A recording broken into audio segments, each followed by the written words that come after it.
Stop the music.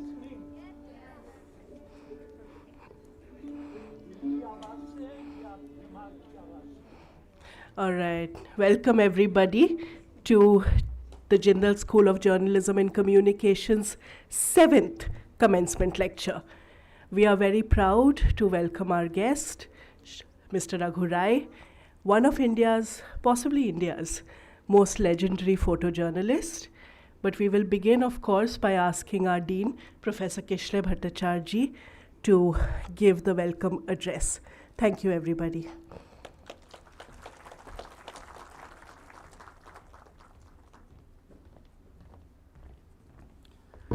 Thank you, Professor Sen. Hello, JC.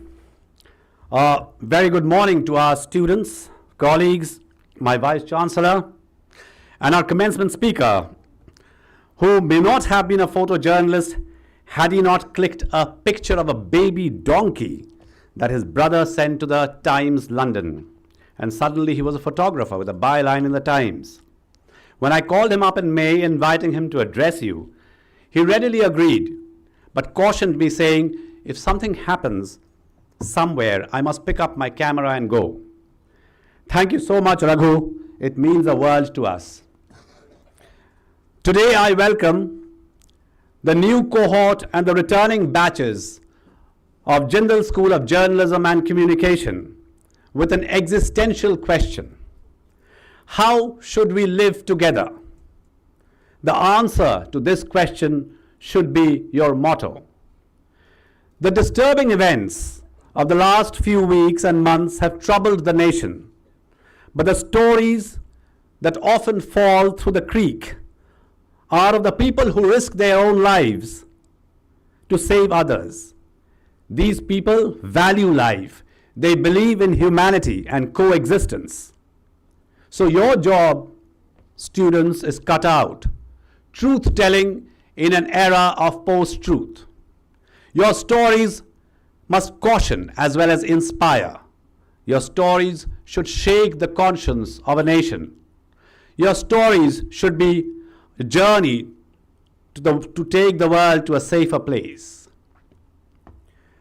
When Cartier-Bresson in 1977 appointed a young Indian photojournalist to Magnum, the legendary photo agency that the Frenchman co-founded, he noticed in his protege Raghu Rai the very qualities that characterized his own work: clarity of composition, an ability to perceive the true nature of any human face, and the sudden, unconsidered thrill of a moment caught on the run.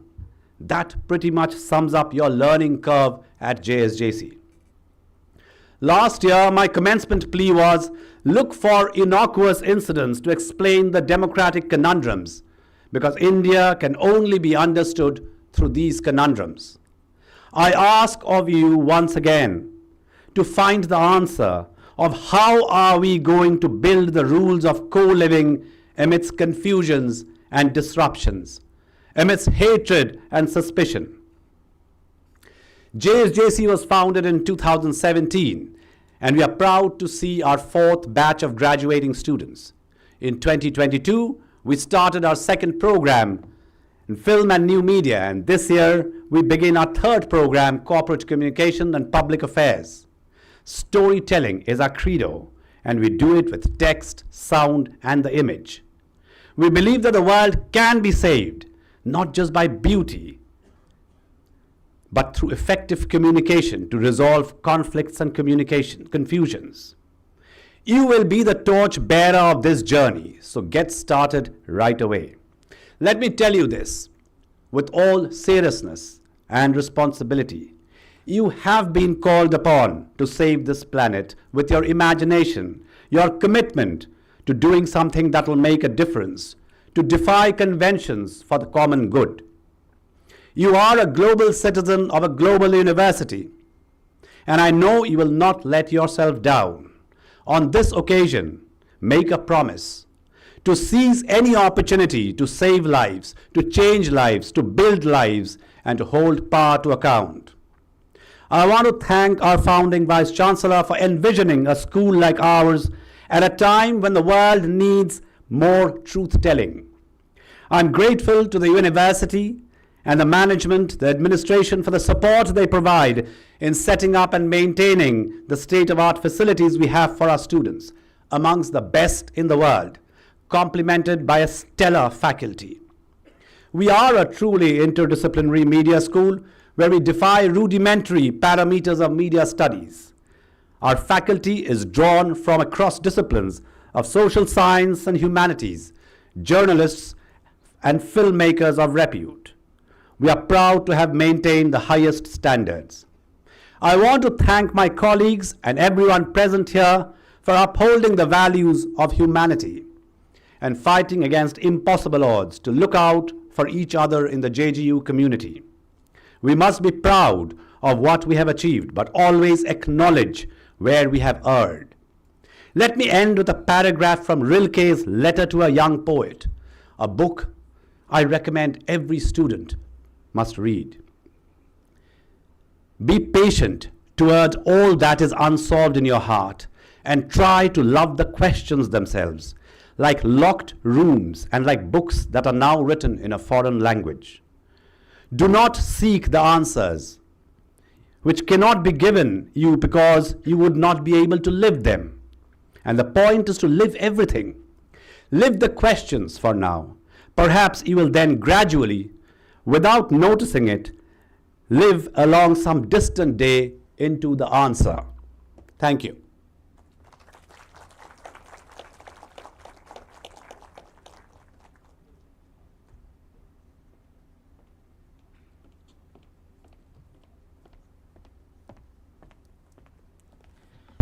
Thank you, Professor Bhattacharjee. I now call upon our Vice Chancellor, our founding Vice Chancellor, Professor Dr. C. Rajkumar, to give the Vice Chancellor's address.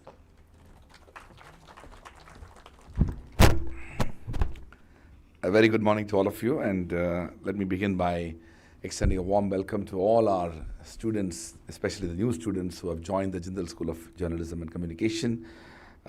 We have a good cohort of students, including a new batch of students who have joined the BA in Corporate Communications, besides, of course, our students in the BA in Film and New Media and the BA in Journalism and Media Studies. It's a very special moment for us as we have this tradition of having a commencement lecture. I am truly grateful to Mr. Raghu Rai, who has been a source of inspiration for so many of us for many, many years. I remember almost 6 to maybe 7 years ago, Professor Shiv Vishwanathan spoke about his work, and I've had the privilege of knowing a bit of his work, but we were very keen to have him come and do something like this. But of course, both during COVID years and also even before, we couldn't find a suitable opportunity to do something like this. But I'm very, very excited that he has accepted our invitation and he's here. And like a good professional, he's carrying his camera and he's already begun to take pictures. So there's no better way to begin a commencement lecture for the Jindal School of Journalism and Communication by essentially doing what he believes in. So thank you so much, Mr. Rai. I'm conscious of the fact that there are faculty members here who are familiar with the history and evolution of this university, but for the students, especially the new students, I want to share the history and evolution of this university so that you can get a sense of where you are and what we hope that you will be doing in the future. Nearly 25 years ago, I had the privilege to study in institutions in India. I went to Loyola College Madras, where I did my undergraduation, and then I came to Delhi to do my law degree and completed my law degree in Campus Law Center, Faculty of Law, University of Delhi. That was when I got the Rhodes Scholarship to go to Oxford. I landed up in Oxford in 1998. And I was hugely inspired by my experience of being at Oxford and learning and being part of that intellectually vibrant ecosystem which has a strong commitment to research and knowledge creation and the vibrance of that institution. Of course, it was 800 years old, and there's a rich tradition and evolution of that institution over those 800 years. I began to ask a question as a young student, that are there universities like this in India? I went to 2 good Indian universities, But I must confess that the kind of intellectually vibrant ecosystem that I was experiencing at Oxford was completely different. I left that thought process as a young graduate student, after which I got few more fellowships to go to Harvard. I landed up at Harvard, did another master's degree there, and that's when I read a lot about the history of higher education in the United States and in the world, especially the evolution of the Humboldtian model of research university in Germany, which of course influenced many parts of the world, including the United States. To cut the story short, I was convinced by that time in the year 2000 that I want to be part of an effort to build a university in India. I worked as a lawyer in New York, but didn't like that, so moved into academia and joined NYU as a visiting fellow. And then my academic journey began with teaching in Japan, and landed up in Hong Kong, where I taught for many years. During that time, which is 2002 to 2008, I wrote a paper entitled Establishing India's First Global University. Got to meet with an Indian benefactor by name Naveen Jindal in the year 2006, and spent a year persuading him to do three things. One, to make a substantial financial commitment. Second, to do it in a not-for-profit manner. And third, to let me have and our faculty members have the academic freedom and autonomy and independence to build a world-class university. As some of you know, Mr. Jindal had already fought one of India's most important and influential cases, which is known as the Naveen Jindal versus Union of India. Private individuals in India were not allowed the right to fly the national flag. He fought that case. It took a decade, and finally the Supreme Court of India, in a landmark judgment, essentially gave the right to fly the national flag for ordinary Indians, as opposed to being the privilege for the few in the government. Since then, he and his wife set up the Flag Foundation of India and put up a number of flags, including one of the largest flags in our campus. But anyway, to cut the story short, I got to meet him, and then he accepted all of it, and by late 2007, he agreed to all of it and invited me to move to India. And in early 2008, I moved to India. January to April 2008, I was trying to understand India myself, as I was returning to India after a decade of living abroad. And quickly I realized the extraordinary challenges of doing things in India. And that gave me enough reasons to be part of an effort to build something new, and that is exactly what I intend to seek from each one of you as well. To cut the story short further, as late as 27th January 2009, we got the law passed, and the O.P. Jindal Global University established, and soon after we began the construction of campus, recruitment of faculty, and admission of students. On 30th September 2009, we began the first academic session of the first school of the university, Jindal Global Law School, with only 100 students, 10 full-time faculty members, 20 administrative staff, 4 classrooms, and 1 office space room, which had my office, the office of the 10 faculty, and the 20 administrative staff. It was a very modest beginning on 30th September 2009. We never looked back since then. Year on year, from that day, we built a new school, the Business School, the School of International Affairs, the School of Government and Public Policy, the School of Liberal Arts and Humanities, the School of Journalism and Communication, the School of Art and Architecture, the School of Banking and Finance, the School of Environment and Sustainability, the School of Psychology and Counseling, the School of Languages and Literature, and the School of Public Health and Human Development. Today, we moved from, say, 100 students in 2009 to nearly 11,000 students. We moved from 10 full-time faculty members to 1,200 plus full-time faculty members. We moved from 20 administrative staff to over a 2,000 plus administrative staff. We moved from a 50-acre campus to a 100-acre campus. We moved from 100,000 square feet of built-up space to nearly 4 million square feet of built-up space. During this journey, there are 5 things that shaped our vision and continue to shape our mission, which I sincerely hope you will share. First, we are a global university. To be a global university means to have a global curriculum, a global course structure, a global program, a global faculty, a global research agenda, all of which promoting global interaction. To be a global university also means to be able to recruit faculty members from around the world.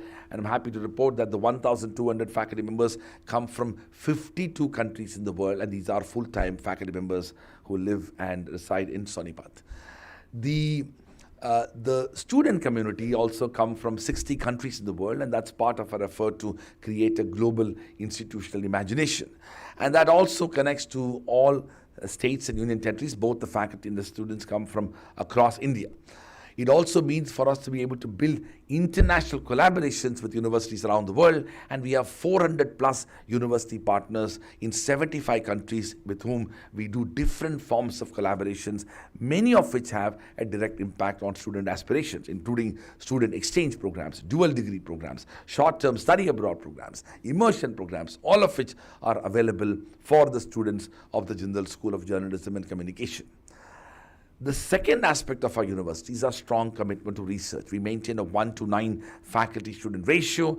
It has enabled our faculty members to publish widely, but also to be able to establish research centers. We have 55 research centers and 3 capacity-building institutes, each of which are advancing the research agenda, and I hope that several of you will become part of that as well. The third aspect of our university is our strong commitment to interdisciplinarity, something that we take enormous pride in. You are part of the journalism school, but you could take courses in the public policy school, in the international affairs school, in the law school, in the liberal arts school, in the environment and sustainability school, in the psychology school.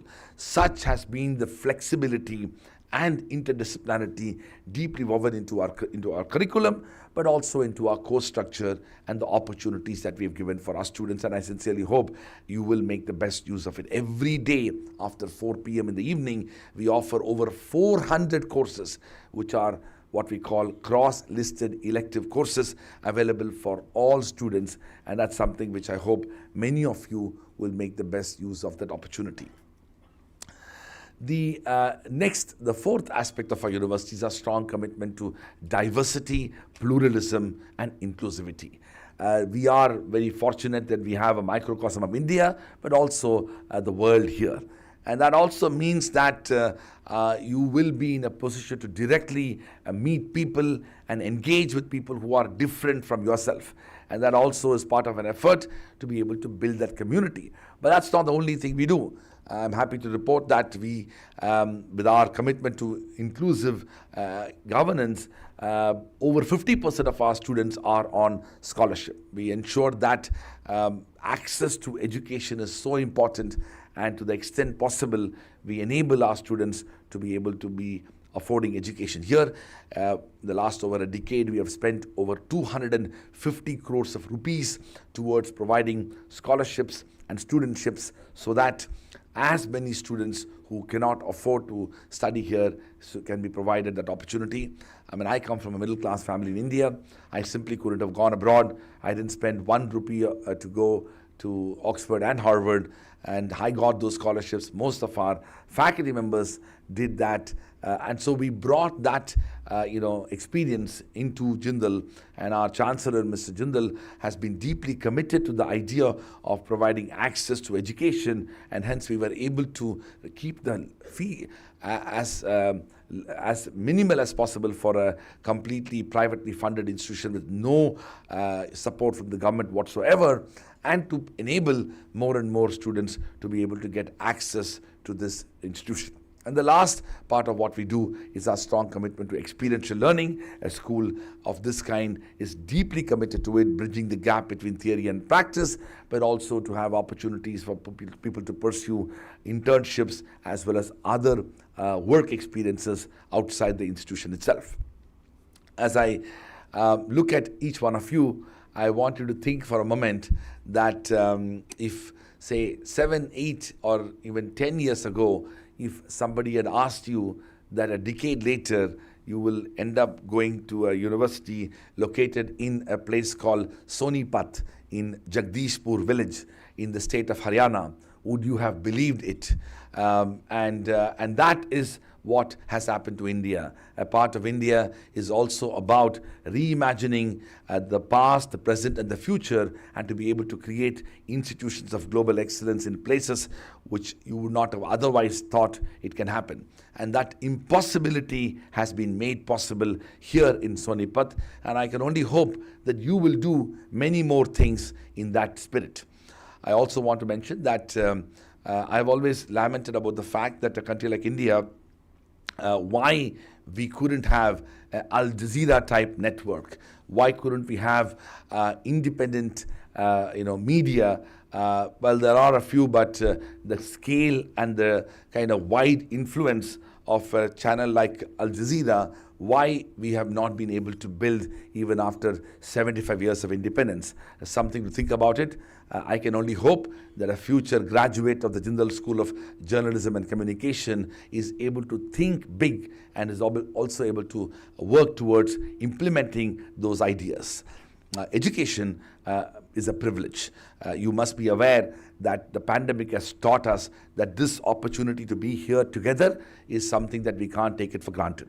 UNESCO has estimated that nearly 2 billion people, young people, were removed out of education during COVID, and most of them will simply not be able to come in, and they belong to, and a large number of that population is from India and Africa. It also means that the privilege of online education, which the senior students here would know, we had continuously uninterrupted 2 years of online education classes for our students. But listen, the reality is that's also a huge privilege which with only few students had. We know that for any form of online education to happen, 3 things are essential: a reasonably working Wi-Fi, a reasonably working equipment, and a reasonably working electricity connection. And I'm sad to report that only 18 to 22% of Indian households has all 3. And that means nearly 80% of Indian households simply were not in a position to access any form of online education. And I say that because you are indeed privileged. The opportunity to pursue education, at least here, is indeed a privilege, and with all privilege comes responsibility.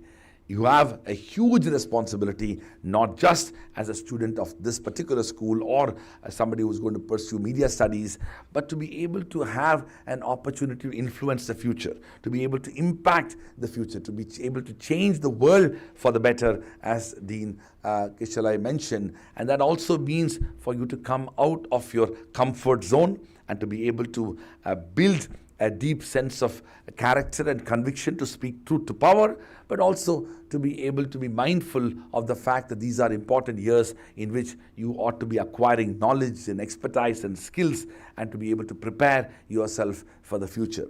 A delicate balance is critical in these years as you look at the future, because these are formative years in which you need to be preparing yourself to seek that knowledge. This is an institution which will provide that opportunity, not just in the classroom, but also outside. And I can only hope that as you prepare your first days as new students in this institution, you will make new friends, forge new relationships, meet new people, but also learn new things. Never, waste the moment to create that opportunity for yourself, and we are here to help you and to support you and to build your future together. Thank you, and congratulations to all of you.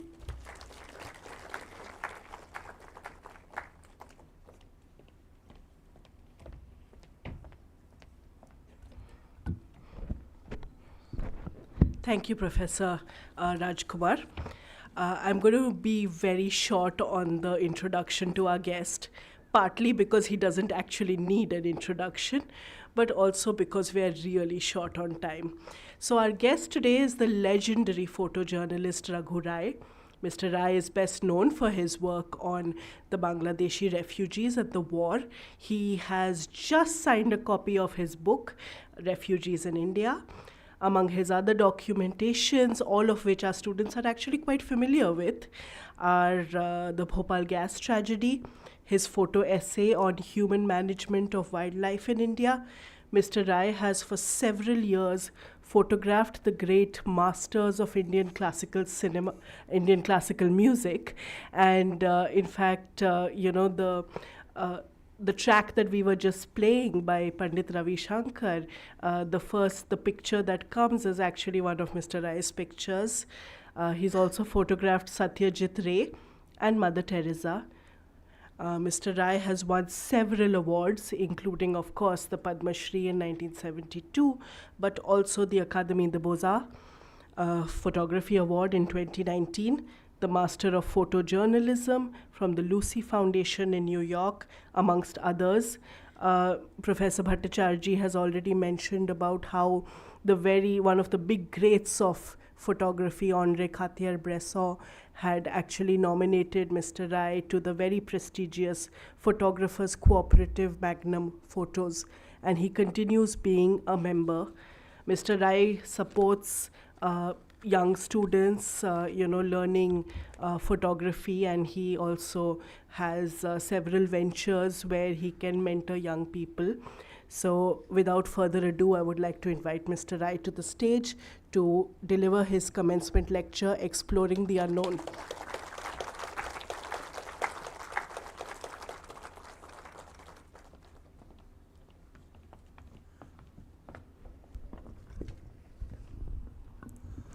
Thank you for not saying enough things about me.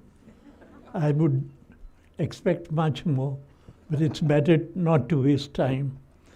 And Rajkumarji, your global vision and the way you want to,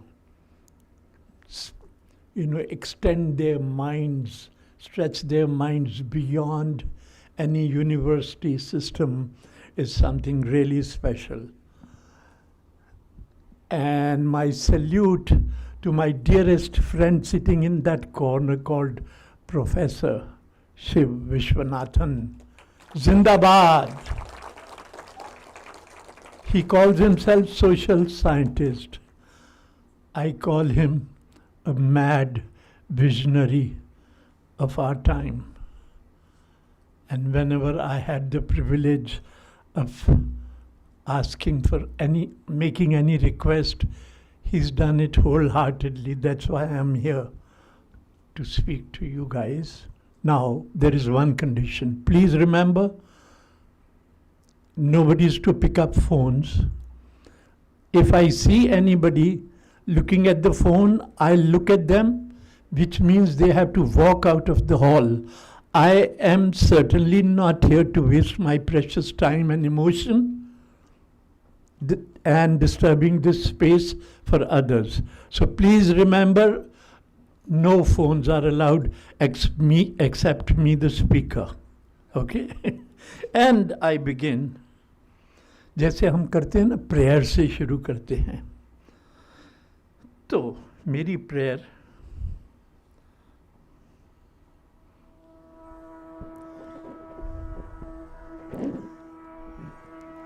Can you hear? This is Pandit Pannalal Ghosh, the most spiritual flute player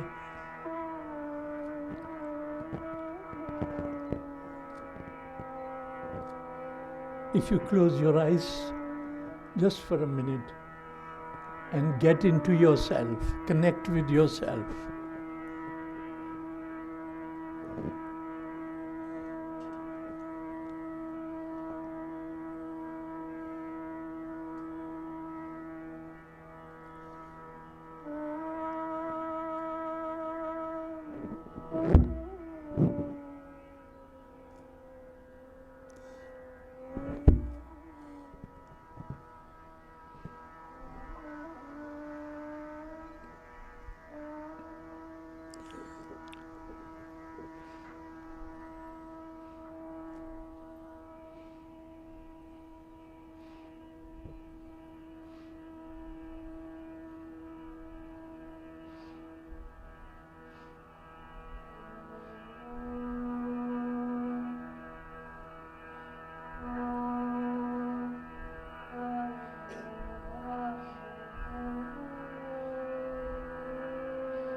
All right. Thank you very much. कोई भी शुभ काम करने से पहले मन की एकाग्रता, mind, body and spirit must come together, जिसके लिए हम लोग प्रेयर करते हैं. और मेरा प्रेयर करने का तरीका ये है.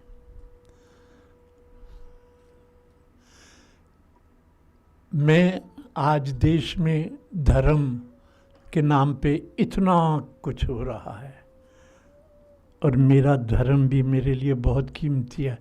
मैं धर्म की भी बात करूंगा. और ऐसा हुआ जब पैंडेमिक हुआ तो we were all locked up inside our houses in respective places wherever we were.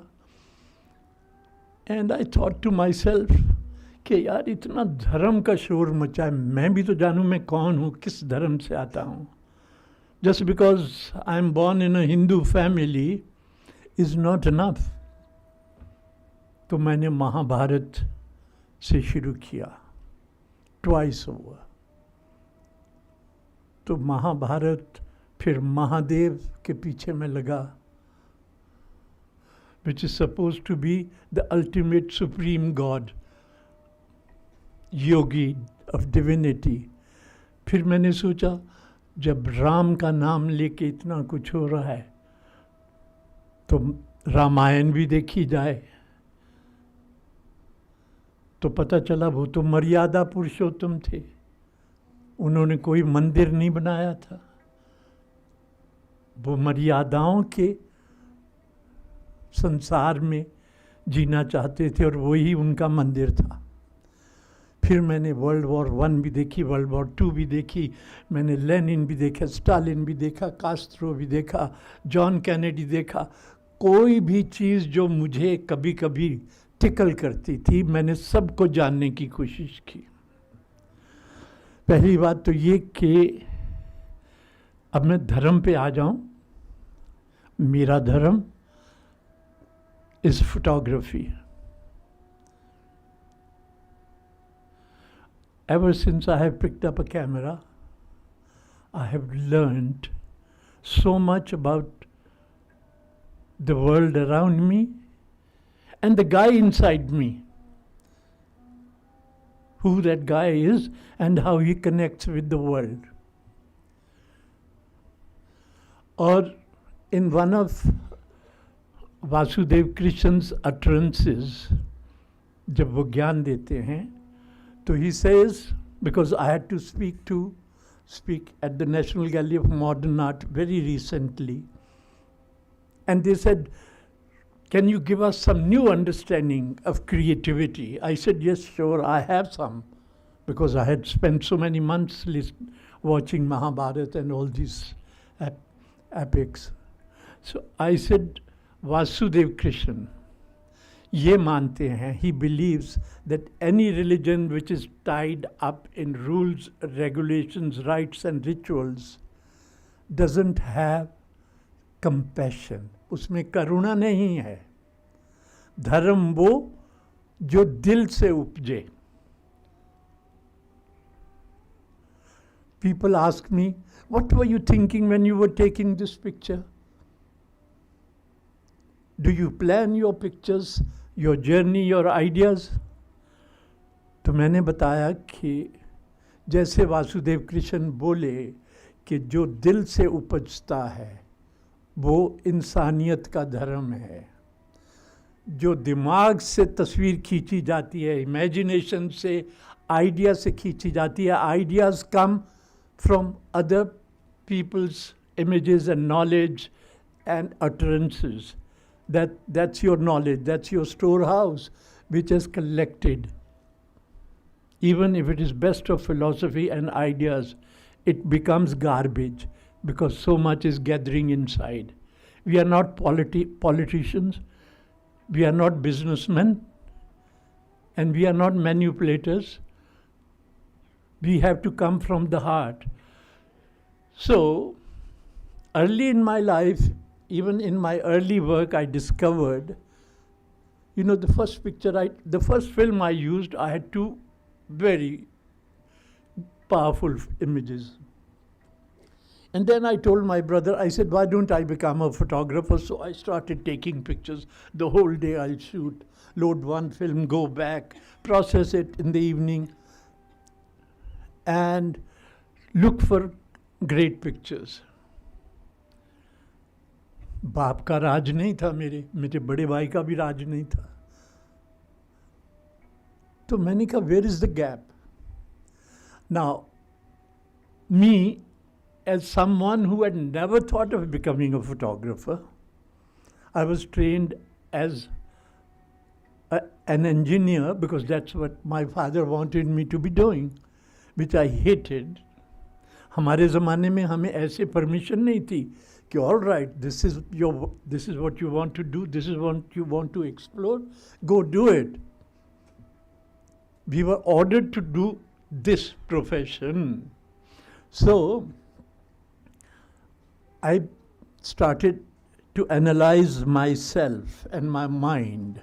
Now this part is very important for any individual, to understand your own mind and your own steps that you take. So it took me a few years to understand that those few pictures, they were done just instinctively. I had no liability to become a photographer or to take good pictures. I just took them because they instinctively touched me deep down. तो जब वासुदेव कृष्ण कहते हैं कि ये जो दिल से उपजता है वो धर्म है हमारा, तो जो image, when your heart, when your sensor of the camera is connected to your heart and not to your head, then it receives and perceives what comes instinctively or what comes from the divine. And this is where creativity lies in very simple terms. Luckily, Vasudev Krishna ने जो धर्म का बताया, मेरा धर्म वही था और वही है. मुझे जब बांग्लादेश वॉर हुई, I was the only one to get very close. I was photographing the refugees for weeks together on different borders. I went into Bangladesh, into war zone everywhere, and then I was given the first photographer to have been given Padma Shri because of that. So that was all instinctive and magical response from my inner side, because when I was just 5 years old, the partition took place. Me, like a little boy, was walking with my parents, with my relatives in the monsoon time, same August, September, and looking for a place in the other side of the border. And when I was photographing the Bangladesh refugees in August, heavy monsoon, I could see myself as one of the boys in a chaddi walking in the crowd and upset and angry and doesn't know where he's going, why are they making him walk for so long. So this is how you relate to the world and connect from inside. Creativity lives beyond ideas. Even philosophies are born later on. First of all, it's a moment of experience and realization, and then you go through it, and then you say, oh my God, this is what it was. Am I making sense? Because some faces look quite bored and yawning away. See, the only thing you can do to yourself and for yourself is to stay alert and alive in any given situation. If you're feeling bored, please, bacho, walk away. Have the guts to do that. And if you sit here, then you have to sit with mind, body, and spirit together. Now, coming back to the gods, religion is very important. No God has ever come back to meet you or to meet anybody. if they were gods, and the biggest creation, जिसको हिंदी में बोलते हैं उपलब्धि, of a man was that he invented a god for himself. और फिर उसकी पूजा करने लगा और फिर उससे उम्मीदें करने लगा. Actually, I was in Mexico in one of their tribal areas, and they took me to a very special distant tribal area where these tribals, they make their own gods. And it was a huge, huge shell of an old church where so many groups of these tribals were sitting with their respective gods which they've built for themselves. So they are burning incense, they are doing whatever puja, they are having their drinks, dancing around it.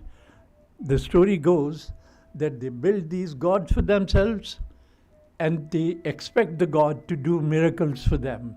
And when they don't do it, they break his arm. What kind of a bloody god is this? And then again they go on praying, and if still nothing happens, they break another arm and legs and throw him away. And in any case, जिन सबको हमने भगवान माना है, I won't like to take the names because the world is very touchy about these gods. If they were gods, they wouldn't have died. They would be sitting, and also the story that the guy up there is sitting and watching and keeping an account of what we do from morning till evening, every day, every night of it, as if he's got nothing else to do in this world. Let me tell you, they've come and gone, and nobody's coming back. Nobody's coming back. But doing prayer is another matter. Now, whether you do prayer in the name of Christ, the easy thing is that Christ, when you say Christ, this image comes to your mind and you can connect with that physical image, or Guru Nanak, or Buddha. I don't know about Prophet Muhammad, I don't know about Ram, because Ram has many different faces painted for us by different people. Lord Krishna, the most beautiful, exotic looking man. Anyway, so it becomes easier for you to connect with that image of that God. But when you begin to pray wholeheartedly, you go into meditation, don't think Buddha or Krishna or Christ is going to arrive. The only great thing you are doing to yourself, your mind, body, and spirit come into an alignment. When you are fully aligned as a human being, that gives you the power to receive and perceive and act. You become stronger than your mind going there and your spirit going there. It's very simple. Prayers are precious. You can do it in the name of anybody, but none of these gods are ever going to arrive for you. And if anybody sees any dreams of any of these gods, even when you are in love about a beautiful girl or a beautiful man, even he comes into your dreams. So don't mistake it. Your inner God, the God sitting inside you. Now, the second step that I was taking, I have done day's work. I have worked very hard. I have tried to take the best pictures, and I have given the pictures to my editor, and it's going to be appearing the next day. When I come back, I have my food, I put my head on the pillow, close my eyes. That's the time when that guy turns up, the other guy in me. And he says, I say, I think I have worked very hard, I have got good picture. And then he's telling you, shut up. That was not even 1/10 of the intensity that was there in the situation, which you think you captured. Now that is the guy inside you, is the best guru who can take you to eternity. And these teachers are here to fill the gap wherever you feel at any loss. But if you begin to communicate with yourself 100%, the divine will take you there. Now, you see, when I say dharam, this is my photography is my dharam. If a constable, if a minister or a politician or a bureaucrat thinks this is his dharma, the world will be the most beautiful place, because that's about your dharma. You can never tell lies. You have to devote yourself fully in order to serve your inner dharma so well. That's why dharma is so precious, that if we truly are committed to our profession, the world will be a much better place. But the problem is that by the time we come out in public, in classroom, in other situations, all those situations and the energies affect us. And we are taken out of our own wits, out of our own peace, and it doesn't happen to us anymore. Because we are not connected deep down within ourselves. And I tell you, I have worked with the most important editors in the country, be it Khushwant Singh, be it Kuldeep Nair, or Mulgaonkar, or anybody else. And I have stood my grounds, because my grounds are formed by the intense closeness and respect for the spaces that I have visited and the people that I have photographed. I have done this to the extent that I tell my editors, sitting in air-conditioned rooms and telling us how to handle this story is an absolutely outdated attitude. Even when I was with India Today, I would take my editors with me into the situations and tell them to experience, to understand it directly from the source, from where it's coming from. अगर हमारा धर्म है ये, और more so in photojournalism and journalism, then we are not tied to a particular system of belief or a set of political system or political party. You know, when I was given Padma Shri, I say this now because Padma Shri doesn't matter to me anymore, because that was then, many years ago. They gave me because I had managed to capture the inner spirit of that tragedy and strength. And that's the journey I thought was very precious for me. The acceptance and awards come later on. But precisely to be so close to the situations, to capture the inner truth of any given situation, I have taken position with my editors, writers, because they think, well, we disagree with Indira Gandhi or we disagree with this present regime. We have the right to say so, but to know the inner truth and a given truth under the circumstances, how does it speak to you right now? What are the kind of vibrations you get? Because you can read literature, you can read great stories and throw it at people like these people are doing these days, and you think, wow, you know, and jumlas that you get, you know, thrown at your head. But when you are a good reporter, you don't just listen to the words. You watch the expressions on the person's face. And if it truly belongs to him, his expression will be different. And then his vibrations coming from that person and those words will be different. The story will be different. The stories are never spoken and thrown at you. The exploratory madness has to go on. The hidden truth lies somewhere deep down. But then there is the divine, the nature, your ekagrata, mind, body, and spirit being in alignment, that you can receive what is the inner truth of any given situation.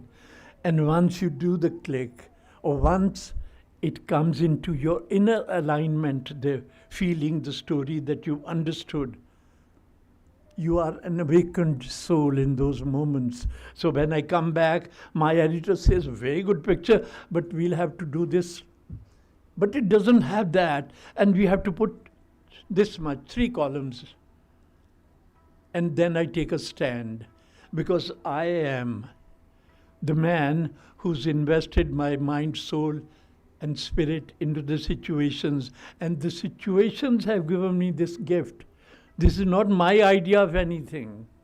And I have the ability to stand up to the editors and fight for the right image and right space to get it.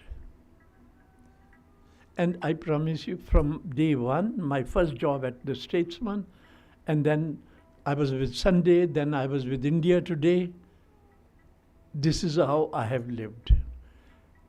And today, I am happy and fulfilled man, because at nowhere I have tried to make any compromise for anybody.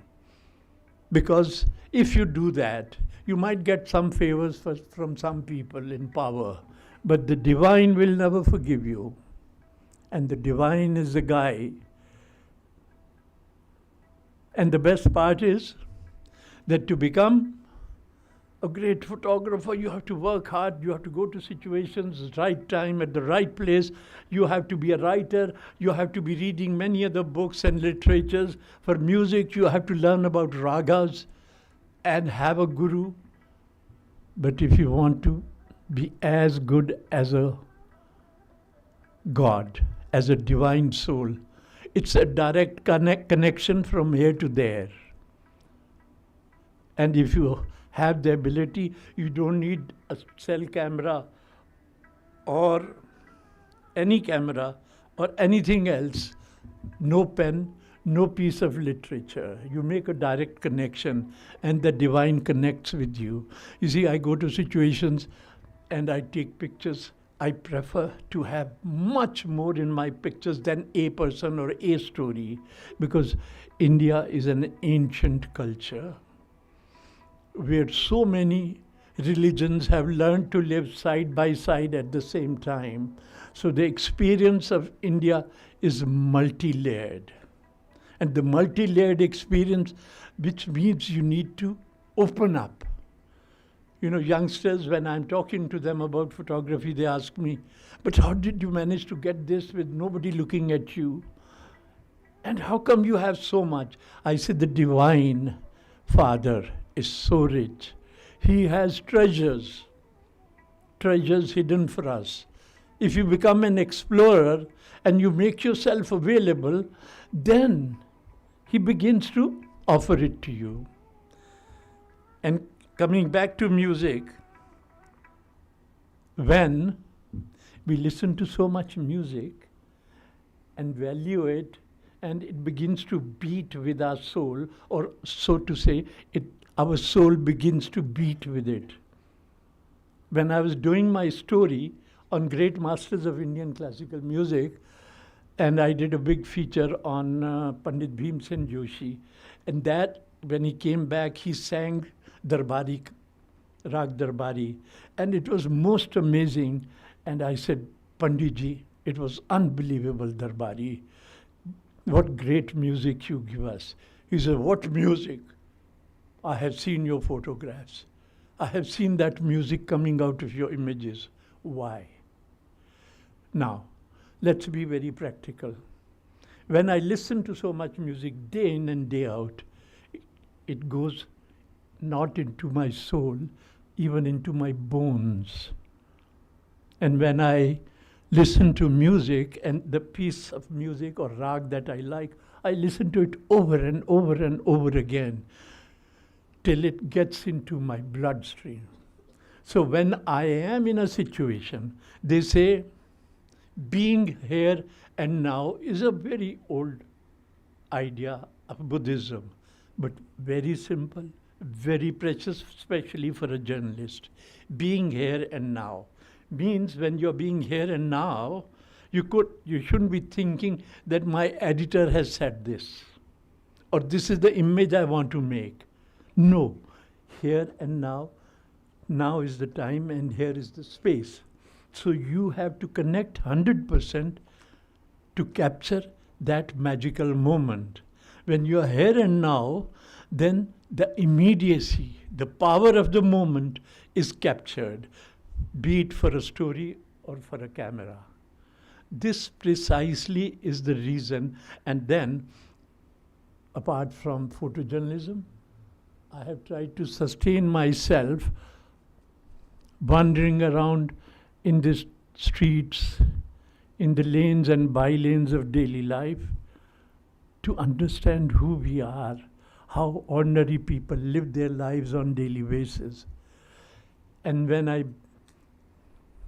I'm shooting for myself, with no responsibility of any subject matter or any editorial needs, then I invest myself into the situation. Being here and now means I become one with the situation. When I become one with the situation, I become part of the whole. And that whole, the music that I have inherited over the years, the rhythm, the beat, and the emotions, they begin to play in that sphere of life where I am taking pictures. And shall I tell you, the life and nature begins to perform for me, because I'm not me, I'm part of the whole. And then the divine says, okay, this child has been there for so long. कोई नहीं, इस बच्चे को दे देते हैं.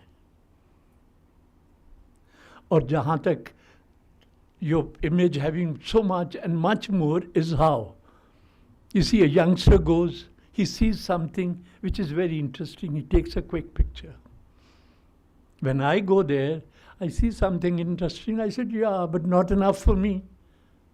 So he says, all right, you take this. I said, not enough.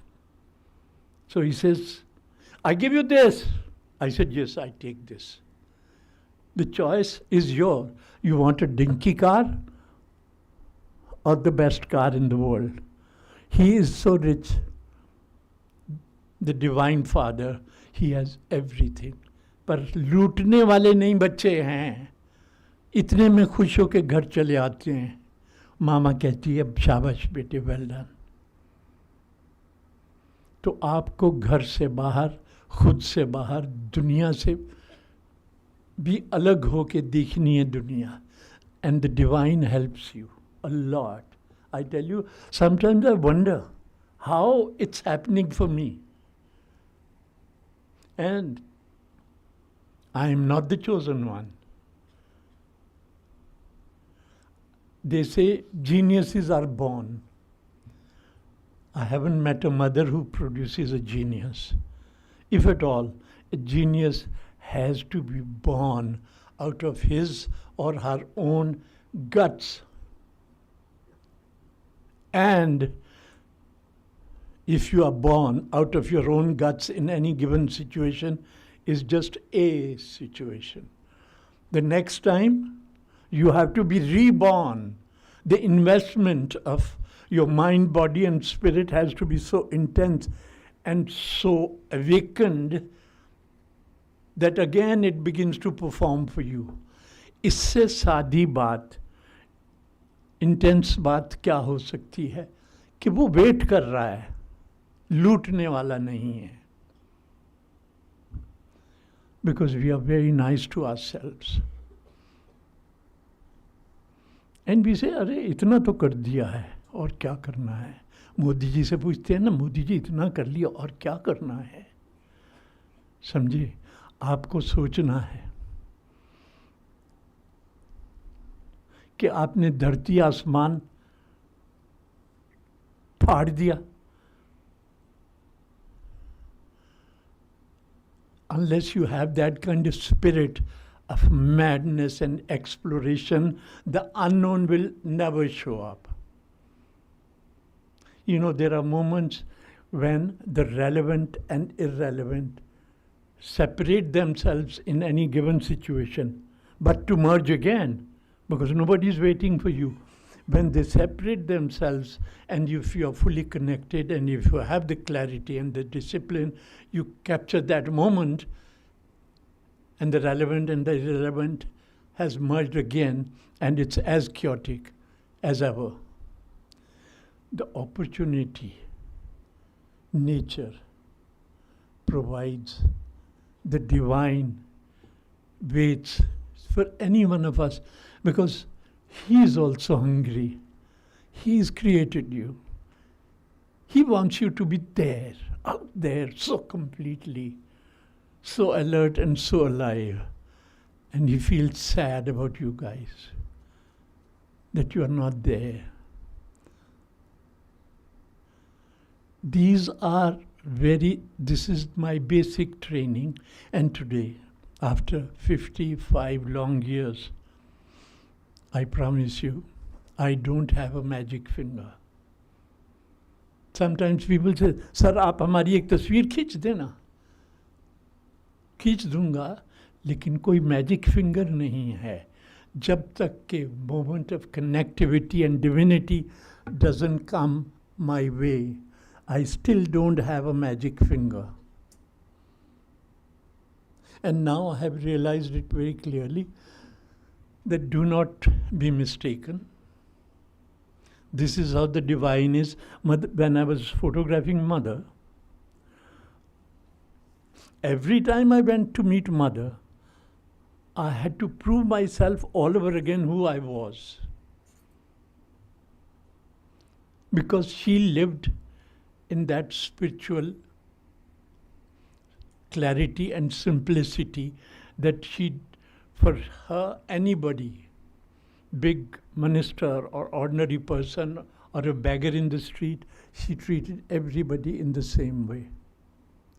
And I'll give you one little story very quickly. Do we have time, sir? Yeah, another 5 minutes. बस फिर घर चलेंगे. चलिए. So, I was photographing Mother for 3-4 days, and then she says, "Raghurai, you don't come tomorrow." I said, "Why not, Mother?" She says, "Because tomorrow is Easter Day. Easter Day, I'll be in prayers, and I don't want anyone to be walking around and taking pictures." People have wrong ideas and stories about her. She never liked journalists and photographers taking pictures and writing whatever they want to write. So I said, "Mother, there is a problem." She said, "What is the problem?" I said, "Mother, you say you have two most important tasks on this planet. One is to serve the mankind, the poorest of the poor, to do seva, to look after them, which I have been photographing for the last 3-4 days. And the second, you say, is your connection with the divinity to rejuvenate yourself for the next day." I said, "I have done half the story. Other half is missing." So Mother smiled. She says, "All right. With one condition, that you will come and sit at one place, don't walk around, sit at one place and take pictures." I said, "Okay, Mother." She says, "Is that a promise?" I said, "Yes, Mother." She says, "Come tomorrow at 6 in the morning." I go there. Mother is sitting in her little office. She says, "Oh, you come, let's go in." So she takes me in. So big chapel, full of sisters, and the priest over there, and the Christ. So she walks in from this side, and she used to sit next to the wall at the end. She says, "You sit next to me." I had to obey. And another important point which I learned, these are my real gurus: Mother Teresa, His Holiness Dalai Lama, my own Guruji, Shiv Vishwanathan, who's run away very quickly. He could have given me much more, So, Mother makes me sit next to her. Now, she's facing that side. I am sitting here. I can only see her profile. And so I'm clicking photographs from this side. And I'm not satisfied. I said, oh God, what do I do now? The promise is not to move. And then she goes into meditation. And her meditation, her way was like this, like this, like this. And then all those energies, yes. The second point I told mother, I said, when you are connecting with the divine, I said, I have never seen him, I have never known him.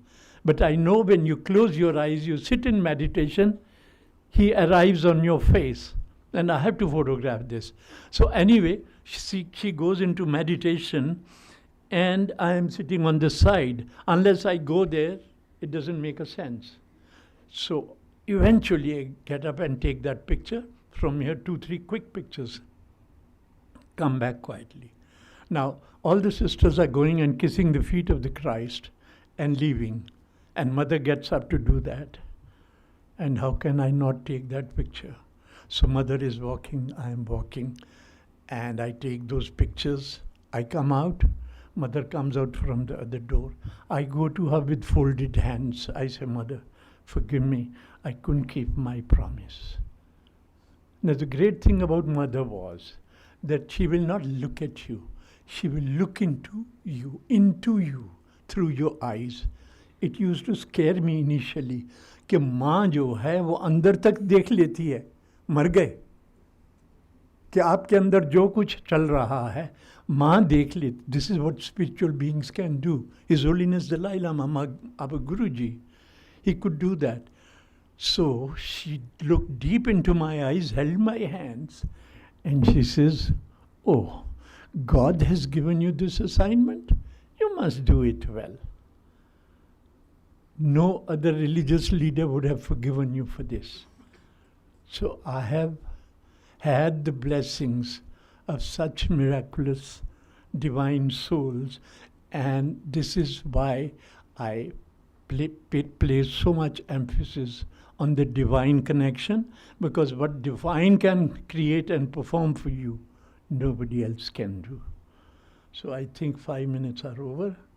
Thank you very much, all of you.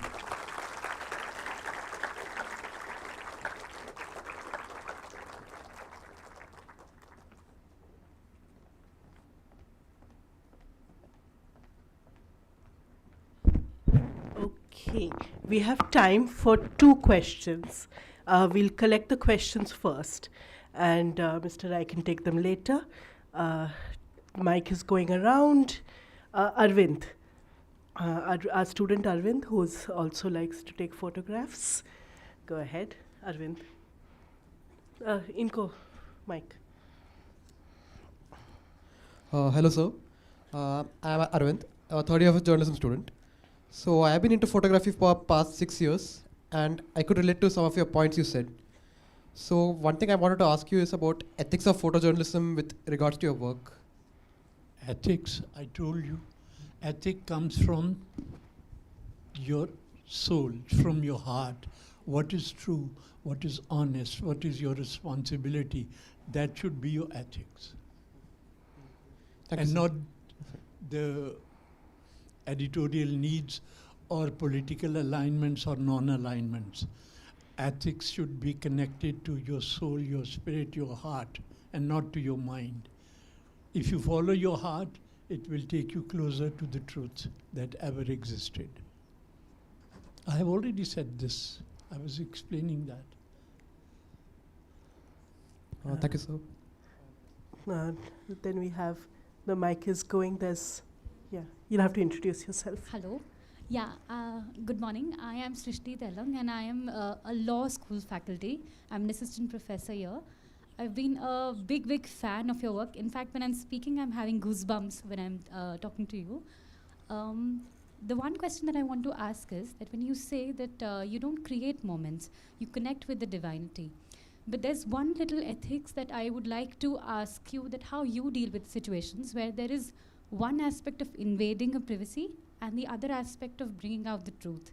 So have you encountered One any... is invading privacy and the? Other is encountering the truth. Like, what is the story behind it? Yes. So how do you try to draw the line, and have you encountered this dilemma in any of the photographs you've taken? There are invading privacy. This is a question many people have asked all over the world. And that is, now the answer is in two different lines. One is that you as a photographer, over the years, with the discipline of the medium, and when camera becomes your extension of your body and soul, then people almost don't notice you as a cameraman and your steps that you take with the discipline of the time and in connection with the divinity, that your steps you take are just enough and no more. That it doesn't make other person feel that you're invading the privacy. Now, this is a very sensitive hisab kitab. And the other was what? No, I mean, just this question, that how do you draw the line? Have you No, encountered I any don't of draw it? the line. Also, the second point is that if my entering into somebody else's private space, capturing something, has a bigger repercussion for the rest of the world, I'll do it. But if it is just for fun's sake, sorry, I have no right to be doing that. All right. Last, okay? Just Abhiraj and then we'll end. Professor Shiv Vishwanathan will ask me, na? The next one. Oh, Shiv, please. First Professor Shiv and then Abhiraj. Just two more. We'll have to keep it quiet after that. We would like to take some questions But from your first-year English should be students. simple for me. I'll try. I think I won't be simple, I'll be demanding. What I mean is, I think the way you talk, you can't stop now. You have to give some of the students a chance to enter your space the way you entered Mother Teresa's. Only then does the conversation continue. But they don't want to. The time is up. Oh, I'd be surprised. You give them a chance, many of them here will continue. And no, I think that adds something. I think there's a time for your legacy to continue into a different universe. अरे अच्छे No, अच्छे no, no, no. अच्छे अच्छे आए चले गए legacy क्या बची हैं दुनिया No, में. you're going to say, In I any ran case, away. they will demolish all that. I ran away, therefore the students could reach you. I think it's time we have a different conversation. Your mic. Yeah, I think it's time we have a different conversation. Sure. I think the beginning of this is a different conversation about the spiritual and the everyday.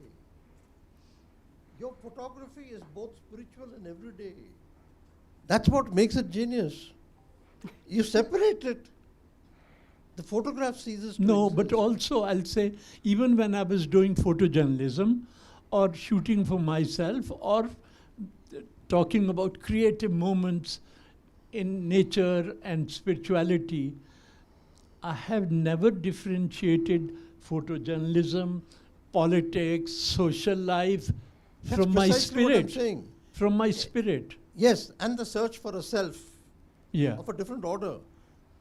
I'm saying it's time you give some of these people a chance to quarrel with you. This long drawn, Yeah, because they won't get a chance to quarrel with professors here. देखिए ऐसा है. Professors are too well behaved.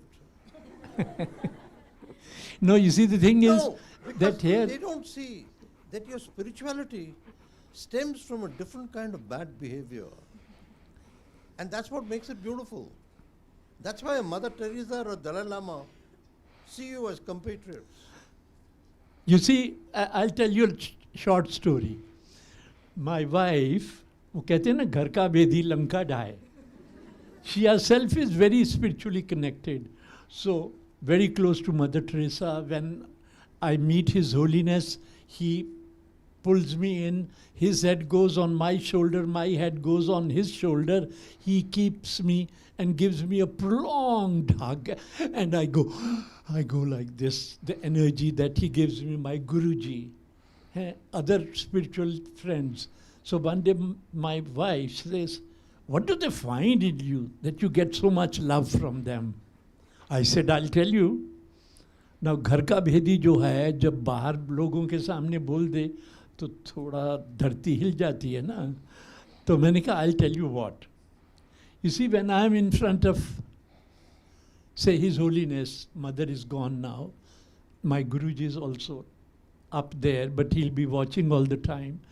So I say, when I'm in front of such spiritual energies, being a photographer, now this is another part.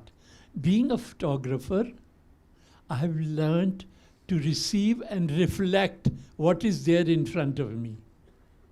So when I am in front of a spiritual guru, a divine person like His Holiness, I reflect the same divinity, and His Holiness thinks I am very divine. That is his mistake, not my mistake.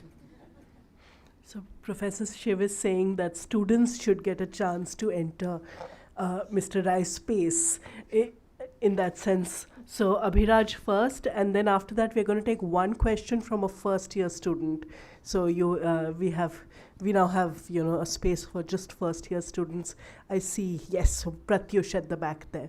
So Abhiraj first, and then नहीं Pratyush. बच्चों, एक minute बच्चों. देखो, now that we are here together, देखो, the most precious and beautiful thing in this world is to be connected with every inch of space, physically as well as spiritually, in terms of the vibrations you get.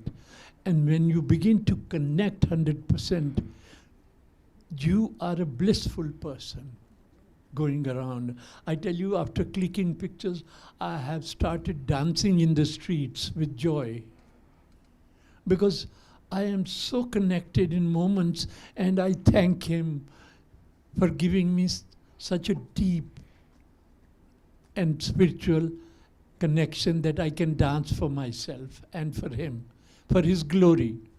So please remember, make yourself so connected, so precious, so clean and pure, that you begin to dance for yourself. That's the most beautiful act of human being, for yourself, for anybody else. And if you do it for yourself, the world will look at you differently. Hanji, now this. Abhiraj.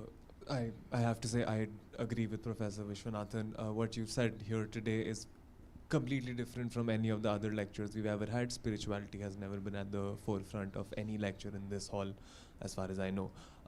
My question is, did spirituality, your personal spirituality and also the general concept, did it always inform your work, or did you hit a point in your career sometime and when? The spirituality is what? Did it always inform your work?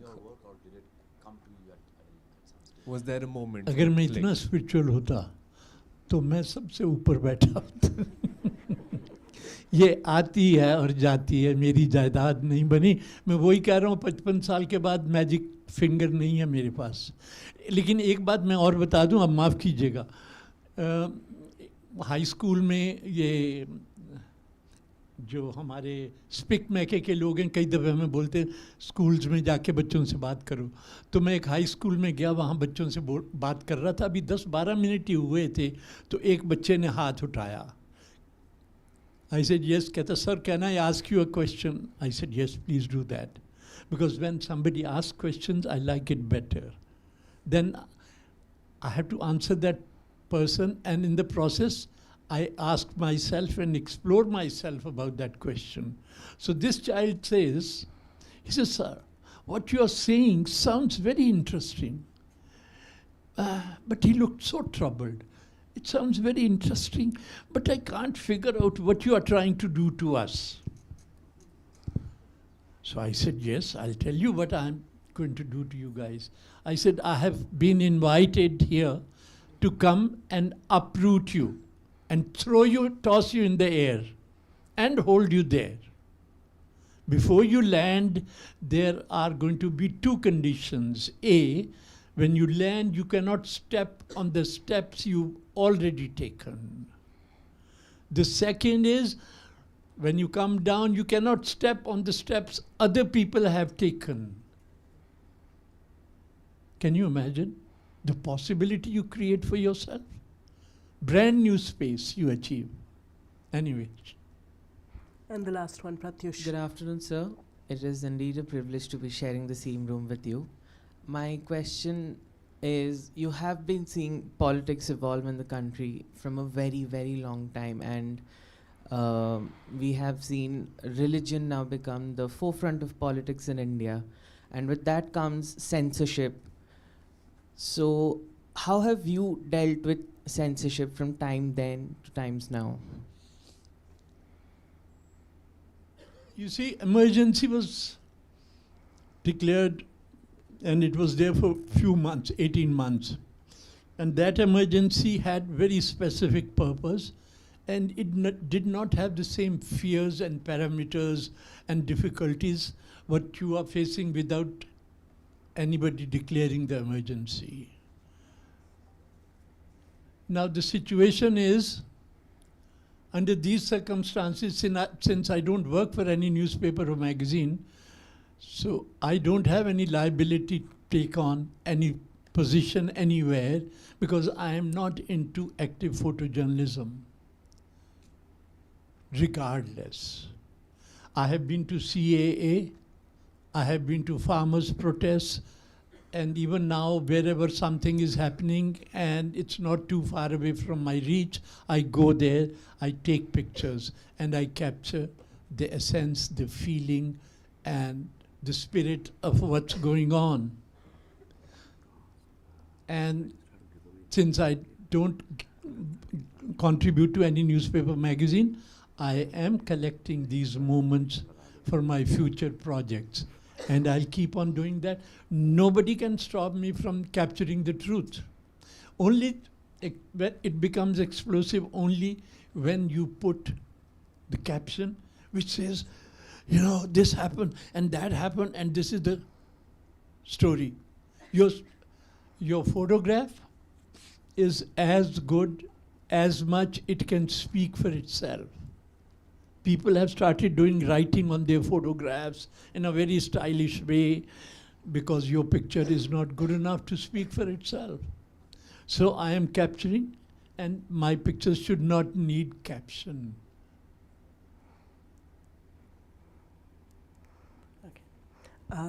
Now we have, we'll have to stop questions now. We are running very short on time. I would like to call upon our registrar, Professor Sridhar Patnaik, to first give a little memento to Mr. Rai. Sorry, I was going to call the president of the student council to come up, but that happened. Right after that, we're going to ask the registrar to come and say a few words and give his concluding remarks.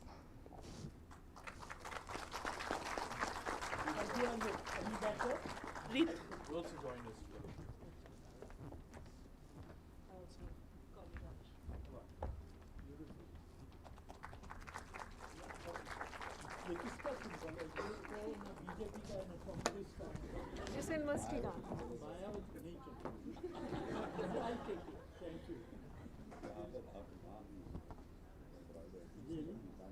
all the colors of the evolved ever since we came last year for liberal arts.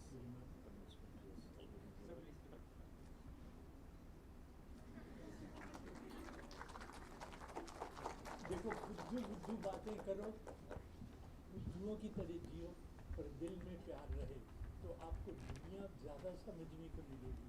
मेरी बेटियां जो है ना 30s में हो गई हैं, कहती you are so innocent, you don't understand the world. And sometimes when we have to cross the road, my daughter will go, no Papa, you can't cross like this. She'll hold my hand, take me across. I love it. But they don't know their father. I see the world from there to upside down and down to top. But वही है कि eventually you know कि यार दर्शन तो वहीं रखे, तो be a बुद्धू, then he will come and bless you. कि बेचारा बुद्धू लगता है, इसको दे दो. Okay? Thank you. Thank you so much, Mr. Raghurai. In fact, I must make a confession. I deliver so many remarks, and we sort of get enthralled, enjoy, learn from so many lectures and discussions. But this is one of those lectures where, if I must say, we get intellectually stimulated, morally stimulated, but this has also been a joyful exercise, right? For me, Wait a minute, you said morally, not spiritually. spirituality is the way we take up things, to me, more than looking at that particular term in a religious manner. So we are so grateful to you, and on this particular note, I join the dean, the vice chancellor, and all my colleagues, and on behalf of the university, we not only thank you, but we also wanted to welcome the new batch of students who joined the School of Journalism and Communication, and in particular, the first batch of students joining the Corporate Communications and Public Affairs program in particular. And there are so many takeaways from this lecture, and this is not the moment or occasion to sort of conceptualize all those. But some of the thoughts outlined by the distinguished speaker and the values espoused, they do have a direct connection even to the principal outcomes of the graduate attributes that we want all of our students to develop, be it in terms of having a respect for pluralism and creative and even sort of critical reflections, and to indulge in lifelong learning, not only learning that's going to be out of the subject area, but even learning about life, learning about the society around you. And this is what this university could offer, and I must say that this has been a great beginning. So it's all about even realizing humanity, which is more significant. And I hope that as you embark upon your higher education and your careers, you will imbibe and practice some of these values to have a better world ahead of us. On this particular note, I congratulate each one of you, and my best wishes to all the students and faculty members. And I also wholeheartedly thank the dean, the faculty members of the School of Journalism and Communication, and even the administrative staff members for having curated this wonderful event for all of us. Thank you so much.